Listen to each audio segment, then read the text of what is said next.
Hey everybody, it's Battle Language, and we decided to do a short episode where we take a look at the brand new trailer for Dune 2 that just dropped. It's the third trailer. It's got a lot of interesting new stuff to gawk over, so we're gonna play it and then talk about it. And I'm here with a couple of guests. Looks like there's three of us now, or three guests. So we've got Jaded, GJ, and Mr. Nobody. And we're gonna dive into the trailer and talk about stuff. So it trailer starts off with a nice shot of the atomics, and looks like we've got other stuff in that frame. What do you guys think? That I first like shot. the first shot. Like, immediately setting the scene and setting the theme of what will be the main thing of the movie. I really like it. Yeah. It's kind of what I wanted atomics to look like. Yeah, we've got the doesn't really look like the city of Arakeen there in the foreground, with this giant metal golf ball floating over it. So this is almost certainly the Imperial presence here, and it's good to know that this is obviously the shield wall blowing up with atomics. It's good to know that it's not that skinny little wall that's just around Arakeen, which a lot of people are like, is that the shield wall? It certainly seemed like that's what Duffer was saying when they were flying those ornithopters in part one, and I was like, there's no way that he's talking about that dumb little wall. That's not protecting you from anything.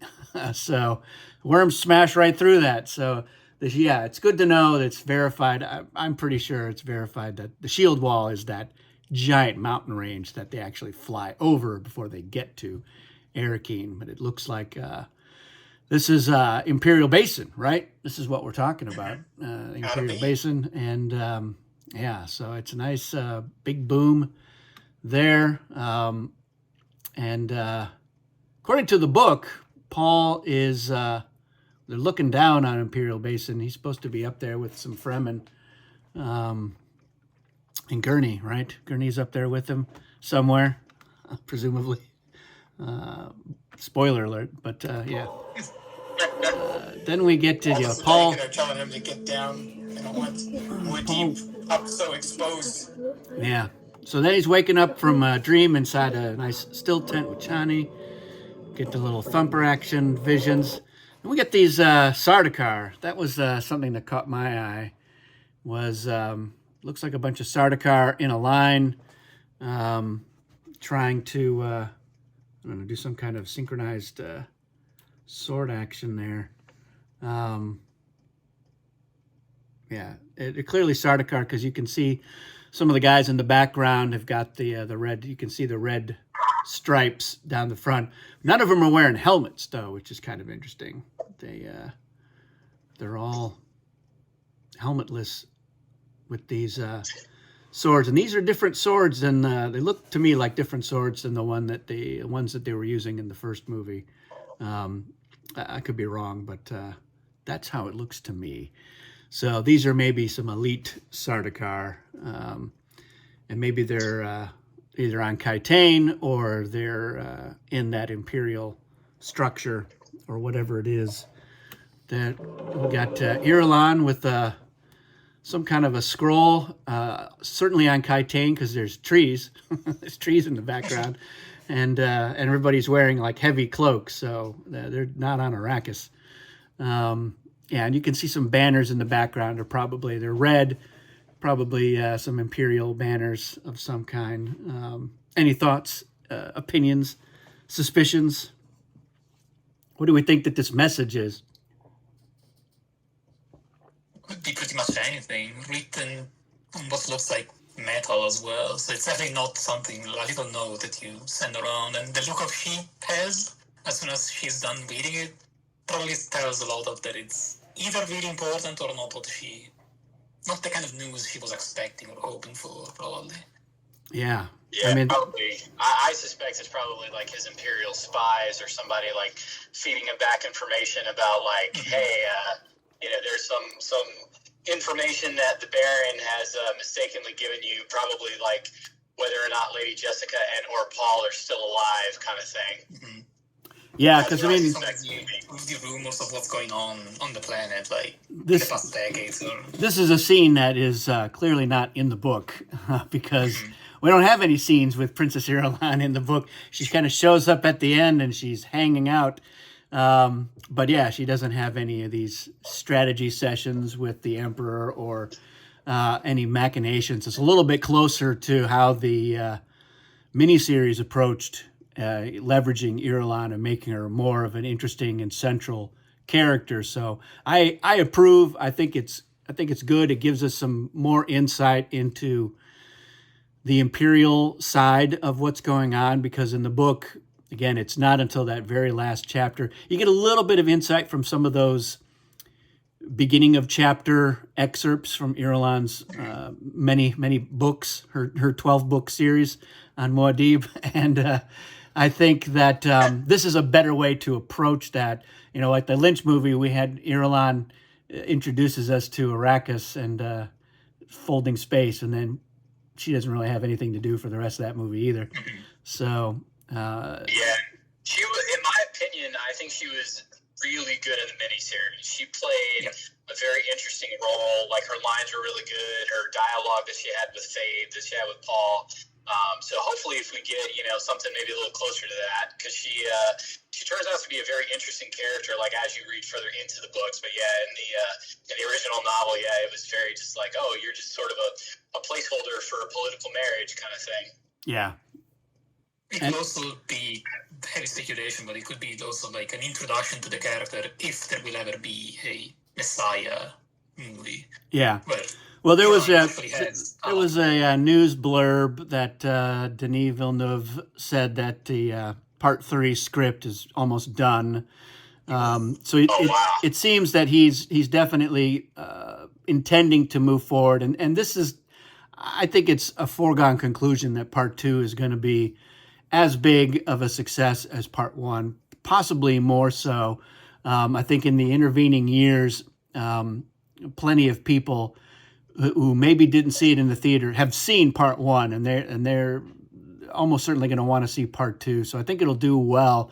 I know that he's also talked about wanting to do Rendezvous with Rama in between, have some time pass, which I think will make sense because Messiah does take place, a decade or so later. So you want to give Timothée Chalamet a chance to,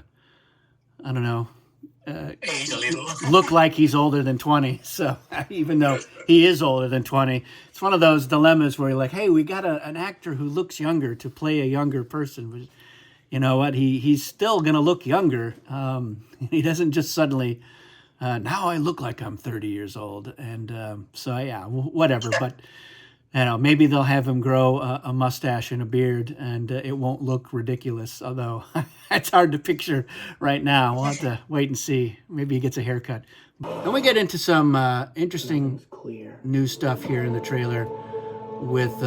We've been fighting the Harkonnens for decades. Well, I guess not right away. I was going to talk about Feyd, but we've got shooting down the ornithopter with some new footage of it, but we've seen the scene. Your blood comes from Dune. And, Great houses. some great costume with the Lady Jessica. We're equal. What we do for the benefit of all. Yeah, the Paul Chani romance element. Maybe I'll show you the way. But yeah, for my money, it's all about give me some Feyd. Deal with those prophets. Send assassins. Feyd-Rautha. He's psychotic. Yeah, so here we go. It's so yeah, this footage I think is cool. Feyd's got some interesting tattoos. It looks like it's been redacted. He's just got these black squashes on his back and chest, and then we see the two knives, which those of us who know the book really well know those. That's the arena scene. It's the traditionally you've got the black knife, which is the long blade, and then the white knife is the short blade, which is poisoned. And everybody, even the people fighting in the arena know that that's the case. Although in the book, Feyd pulls a switcheroo. It'll be interesting if he is going to do the same here in the movie, because it's really part of a plot that he has cooked up with Thufir Hawat. So I'm really interested if they're going to pull on that thread and really get into that subplot with how Thufir he's ostensibly helping the Baron as his new mentat, but he is also trying to get the Harkonnens to turn on each other, and tapping into Feyd's ambition to become the Baron on his own timeline, which I really enjoyed, and his assassination attempt on the Baron. Do we think that they're going to bother with any of that? What do you guys think? So my biggest qualm with the first movie had to do with the exclusion of Feyd. And the reason why is because, like, in the very beginning of the book, it was such an important part that Piter, the Baron, and Feyd were all talking about, like, how this big betrayal was going to go down, and they obviously left out that character in the movies. And I'm hopeful, but I honestly don't think they're going to do it, because it seems like, as far as, like, that aspect of the political intrigue, they've kind of, like, feels like they pushed it in the back a little bit to kind of make way for more of, like, sort of a grand, epic climactic, big battle, big showdown kind of thing. So I'm hopeful, but I don't necessarily think they're going to do that. Yeah, it feels like they're positioning Feyd as more of the Baron's confidant, somebody that the Baron can talk to and scheme with for the audience's benefit. He had Piter that he could, bounce the ideas off of, and if the Baron's going to be on Giedi Prime, and we know that he puts Beast Raban back in charge on Arrakis, and presumably Raban is just going to be on Arrakis, and they're not really going to have any meaningful interaction, I think, after that ceremony, which is presumably very early in the film. So who does the Baron scheme with? And it seems like it's going to be Feyd, but maybe not. We also, they released that the running time is like 11 minutes longer than the first movie, which is pretty good. Certainly, it could have been a 5-hour long movie, and I would have been just fine with that. But about 2 hours and 40 minutes, give or take, and there's certainly a lot of stuff that happens in the book. Although both the Lynch movie and the miniseries condensed a lot of that action down, and will Villeneuve, go more into all the Razzia raids, or the evolution of Paul to the Kwisatz Haderach? Is that going to be more of the primary focus on it? It's interesting that his whole apprehension about trying to avoid the Jihad, which is pretty central, I think, in the book for a lot of those chapters where he's with the Fremen, because he keeps having those visions. It was not an element in the Lynch movie at all. And it was barely part of the miniseries, him worrying about how do I avoid all of these billions of deaths in my name. But it was a pretty central focus in the first movie, in terms of his reaction to it, pretty visceral reaction in that still tent with Lady Jessica. I know that in the book, because I'm currently reading through it again. Check my YouTube channel. But it comes up a lot. He just keeps having these visions, and he's like, I don't know how to avoid it. I'm not seeing any paths that help me to avoid it. And even in this trailer, towards the end of it, we're getting this sense of his visions of the future, and although they're kind of putting it more in the perspective of the bad guys win in most of my visions, rather than I win, but I'm the biggest mass murderer in human history. So I'm not sure. It's not clear how heavily they're going to lean into one narrative or another. Do you guys have any instincts on that, or speculation? It does seem like they're definitely going to have decent focus on Paul's visions and dreams and whatnot. Like, this trailer starts with one, and Shawnee's asking about if he's having another dream. And then I remember in the second trailer for part 2, or maybe it was the first, but she's talking about if he dreamed about his first time riding a worm.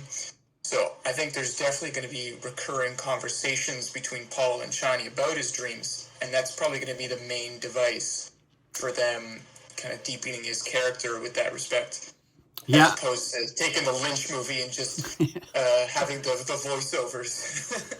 Yeah, I mean, I was pretty impressed with the fact that I feel like Villeneuve has done a really good job of portraying the uncertainty of prescience and how it's not a vision of the future, it's visions of possible futures, and there's overlap between many of them, but none of them are the same and none of them are certain, and how different things that he might do could potentially have an impact on which of those ends up being the path to the true future, which again is not was never really covered in any other adaptations, at least not to any meaningful degree.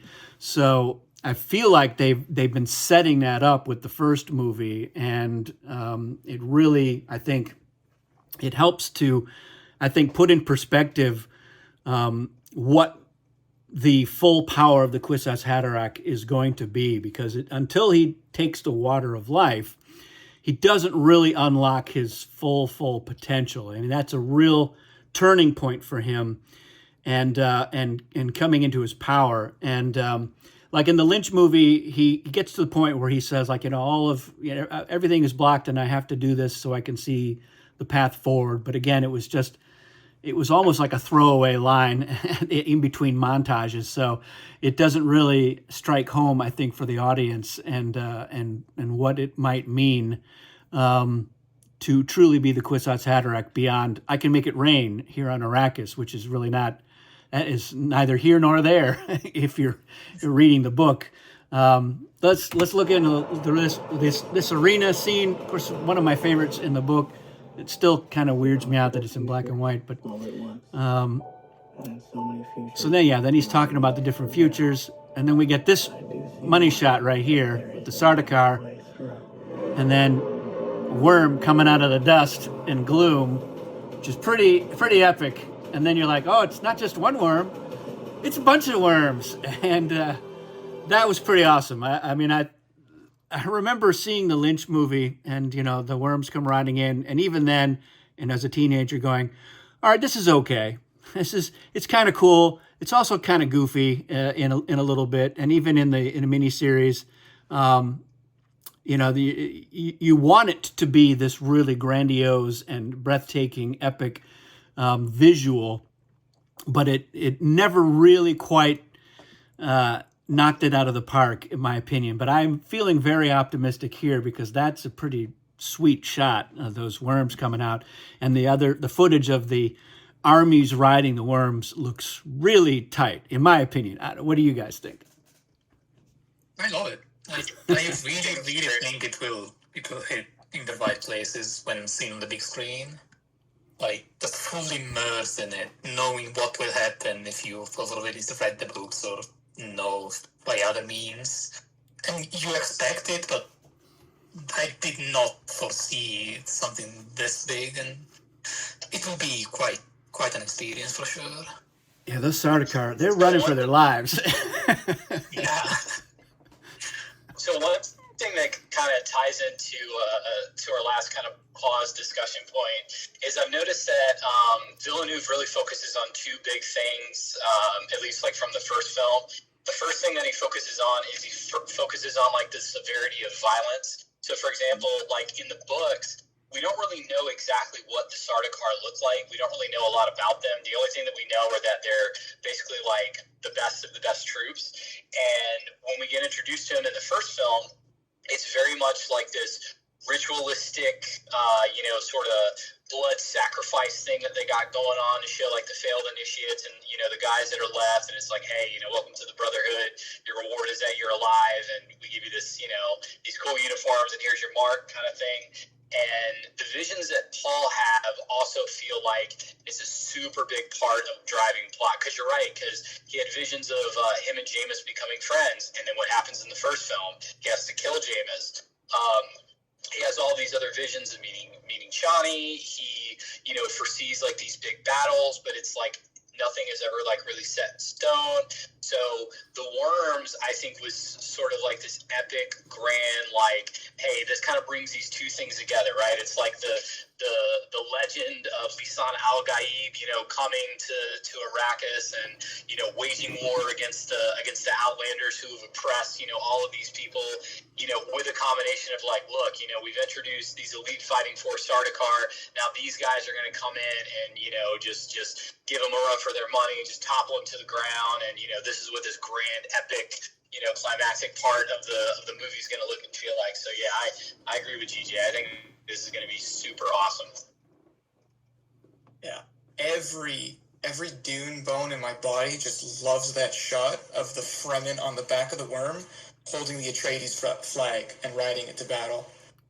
That actually makes me really optimistic for the role of the Fremen and Paul still being called Paul Muad'Dib, not just Muad'Dib, because every trailer we've seen shots of the portrait of Duke Leto burning, and in this trailer here we've seen 2 shots now with an Atreides flag being carried by Fremen soldiers. And so it's really showing that Paul is not just the Messiah coming in to lead the Fremen. He's also the Atreides Duke, folding the Fremen into his new military, the Fedaykin.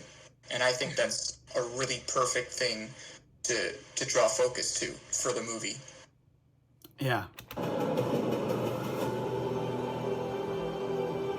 All right. Then we get some color fade. Yeah, and then we have the golf ball flying in from space. This is a form of power that There's a real sense of the scale of the Fremen in these trailers that, again, hasn't really been done as well. We have a nice shot of Gurney in his smuggler outfit. So that's probably when he finds Paul. That looks like a cistern getting destroyed. And I like that shot of him telling Reverend Mother Mohayim where to put it. It's a pretty good sense of him having his Kwisatz Haderach power. Yeah, and then we just got a lot of epic battle shots.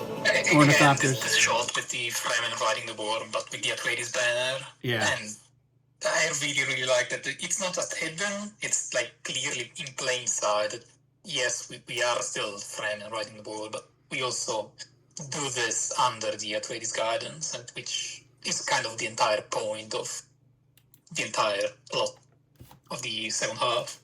Yeah. And I really like that they are incentivizing the audience to actually understand and look at it, and not just keep it in the background as a minor thing that happens because it does have to happen. It's actually the entire reason why all of this is happening.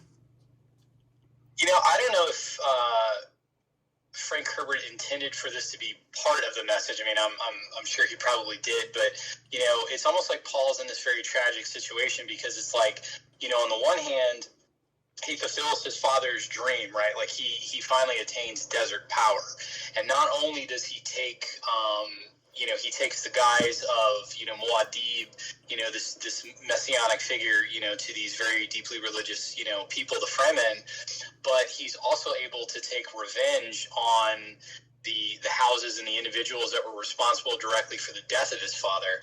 But when you dig into Messiah, it's like, yeah, but it costs the lives of billions and billions of people. So it's like, if you were, it's almost like a moral quandary, because it's like, do you let your family's name die? Do you let the legacy of your father die? Yes or no? And it's like, if no, are you willing to pay this, terrible price to enact vengeance and to, make sure that the Atreides have essentially hegemony, like, over the oppressors that have basically taken your family, all members of your family, with the exception of your mother, like, away from you, kind of thing. So it's a really, really, I think, tragic and powerful undertone that isn't necessarily obvious at first. Because I remember watching the Lynch movies as a kid, and I was just like, oh, well, this is easy. Yeah, just, like, make the desert people your friend and go kill those guys. Like, what's the big deal? Yeah. And then as an adult, reading the story again and getting back into it, I'm like, man, there's no such thing as a free lunch. Like, there's always a heavy price to pay, no matter what you do. Well, and it's interesting is that the price is even greater.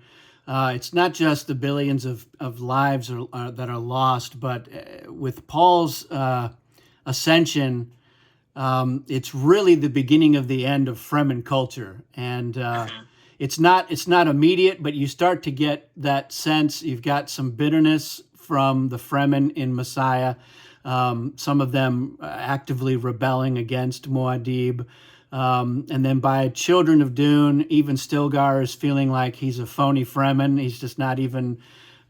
He barely recognizes himself.